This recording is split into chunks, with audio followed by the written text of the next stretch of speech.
Today, we delve into a chilling exploration of heinous crimes committed by teenagers, acts so gruesome that the only suitable punishment was a life sentence. Join us as we unfold the narratives of these shocking cases that shook communities and left lasting scars. We begin with Shondell Jackson, a teenager whose sentencing triggered an unprecedented reaction in the courtroom. Shondell Jackson. In the unsettling case of Shondell Jackson, the year 2010 marked a pivotal moment as the 19-year-old stood before the court, grappling with the consequences of his heinous actions. Convicted for the first-degree robbery and the fatal shooting of a promising 21-year-old University of Wisconsin-Milwaukee student named Nathan Potter, Jackson's trial became a harrowing display of the darkest facets of human nature. Throughout the trial proceedings, Jackson exhibited a chilling lack of remorse, casting an ominous shadow over the courtroom. The gravity of the crime, a robbery that culminated in the tragic loss of a young life, seemed lost on him. However, it was the moment of sentencing that would etch itself into the memories of all present.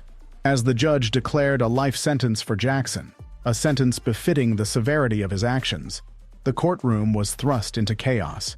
The veneer of composure shattered, revealing a tempest of emotions within Jackson. His violent outburst, a raw expression of anger and defiance, echoed through the hallowed halls of justice. What unfolded next, however, was equally disturbing. Instead of a collective reflection on the consequences of their family members' actions, Jackson's kin directed their hate towards Nathan Potter's grieving mother.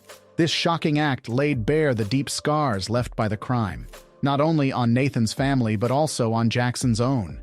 The courtroom, intended to be a space for justice and closure, became a battlefield of emotions, highlighting the enduring impact of senseless violence on all those touched by its tendrils.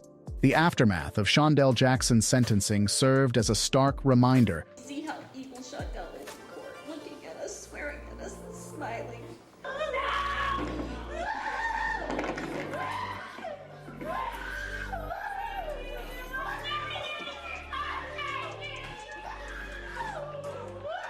Of the far-reaching implications of crime, extending beyond the immediate victim to encompass families on both sides. It was a tableau of pain, anger, and an irreparable fracture in the fabric of two families forever bound by a tragic incident. Dakota White and Brandon Warren. Delving into the disturbing narrative of Dakota White and Brandon Warren unveils a sinister pact that thrust the lives of these two teenagers into the realm of unimaginable darkness. Their chilling decision to not only end their own lives, but, before that, to experience the taking of another life set the stage for a tragedy that would haunt the community. At the center of this macabre plot was Samuel Poss, an unsuspecting victim whose life became entwined with the malevolent intentions of White and Warren. The pact they forged led to the heinous slaying of Poss, an act that would reverberate through the courtroom during their trial. As the legal proceedings unfolded, the details of Poss's demise emerged, painting a gruesome picture of the crime committed by these remorseless teenagers. The courtroom, intended as a venue for justice, became a theater of horror as the unsettling truths came to light.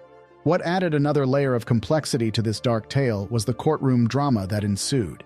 White and Warren, bound by their culpability, found themselves in the witness stand, each attempting to shift blame onto the other.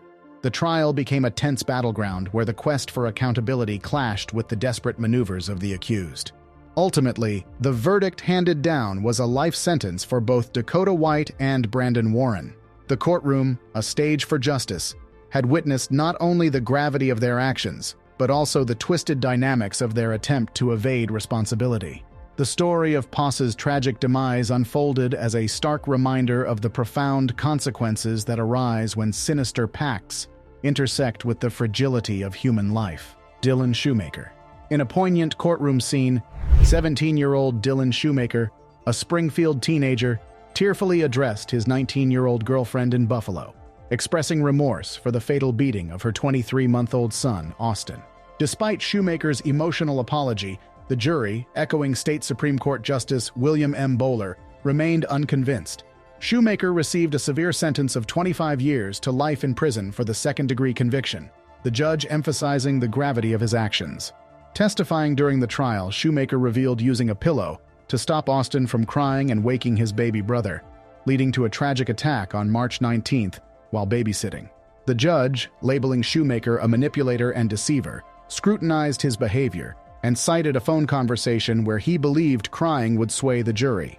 The courtroom exposed Shoemaker's attempt to set up a drug deal, his past drug use, and an overall inability to responsibly care for children. Shoemaker's attorney argued for a more lenient sentence due to his troubled childhood, remorse, and untreated mental health issues. The judge, skeptical about rehabilitation, considered the impact on the victims, receiving letters from 13 people describing the profound grief caused by Shoemaker's crime. Ultimately, the trial raised concerns about Shoemaker's potential for future violent behavior, leaving the community grappling with the question of whether a prison sentence could address the underlying issues that led to this tragic incident. Antonio Barbo and Nathan Papp in Sheboygan County. The community was shaken by the horrifying murder of a 78-year-old great-grandmother, Barbara. The shock intensified when the perpetrators were revealed to be none other than her 13-year-old great-grandson, Antonio Barbo, and his best friend, Nathan Papp. This crime, which unfolded like a scene from a horror movie, involved a gruesome attack on Barbara, where she was mercilessly beaten and struck multiple times with a hatchet.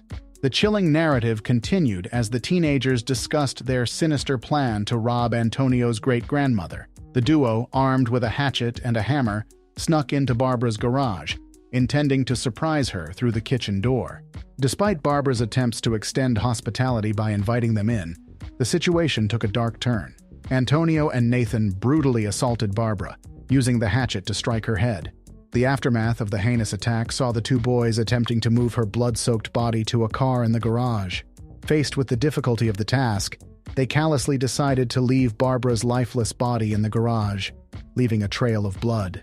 The motive behind the crime was a pitiful robbery, yielding a mere $155 and some stolen jewelry. To cover their tracks, they abandoned Barbara's unlocked car at a nearby bowling alley. The shocking revelation came when Barbara's daughter discovered her body after becoming concerned about her whereabouts. The gruesome details unfolded during the trial, leading to the conviction and life sentences for the two teenagers. The court delved into the complexities of fear, manipulation, and the unimaginable actions of youth, with both Antonio and Nathan being charged as adults for the first-degree murder. The court sought answers to why fear played a role, unraveling the disturbing mindset behind the crime.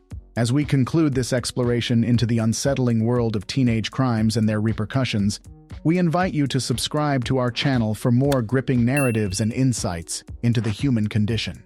Your support ensures that we continue to bring you compelling stories from the darker corners of the justice system. Subscribe now and join us on this journey through the complexities of courtroom drama.